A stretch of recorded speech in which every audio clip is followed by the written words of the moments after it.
Melaख़im Bet, chapter 7. And Elisha said, Hear the word of Yahweh. Thus said Yahweh, About this time tomorrow a seah of fine flour for a shekel, and 2 seahs of barley for a shekel, at the gate of Shomeron. And an officer on whose hand the sovereign leaned answered the man of Elohim and said, Look, if Yahweh is making windows in the heavens, shall this word come true? And he said, Look, you are about to see it with your eyes, but not eat of it. And there were 4 leprous men at the entrance of the gate. And they said to each other, Why are we sitting here until we are dead? If we shall say, Let us go into the city, the scarcity of food is in the city, and we shall die there. And if we sit here, we shall die. And now, come, let us surrender to the army of the Arameans. If they keep us alive, we live, and if they kill us, we shall die. So at twilight they rose up to go to the camp of the Arameans. And when they had come to the outskirts of the Aramean camp, look, no one was there. For Yahweh had caused the army of the Arameans to hear the noise of chariots and the noise of horses, the noise of a great army.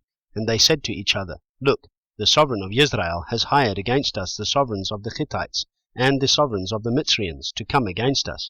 So they rose up and fled at twilight, and left the camp as it is, their tents and their horses and their donkeys, and they fled for their lives.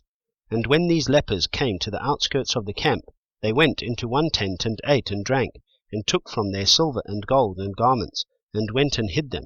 And they came back and went into another tent, and took from there and went and hid it. Then they said to each other, We are not doing right. This day is a day of good news, and we are keeping silent. And if we wait until morning light, then evil shall come upon us. And now, come, let us go and inform the house of the sovereign. And they came and called to the gatekeepers of the city, and informed them, saying, We went to the camp of Aram, and look, there is not a man or a voice of man, only horses tied and donkeys tied, and the tents as they were. And the gatekeepers called, and they informed the house of the sovereign inside.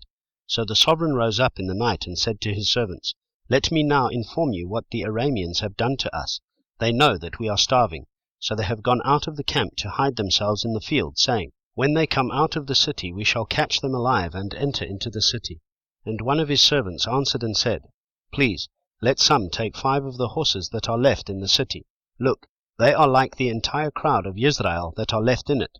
Look, they are like the entire crowd of Israel left from those who are consumed. So let us send and see. They then took 2 chariots with horses, and the sovereign sent them in the direction of the camp of Aram, saying, Go and see. And they went after them to the Yarden, and look, all the way was littered with garments and weapons which the Arameans had thrown away in their haste. And the messengers returned and reported to the sovereign. Then the people went out and plundered the camp of Aram. So a seah of fine flour was for a shekel, and 2 seahs of barley for a shekel, according to the word of Yahweh. And the sovereign had appointed the officer on whose hand he leaned to be in charge of the gate.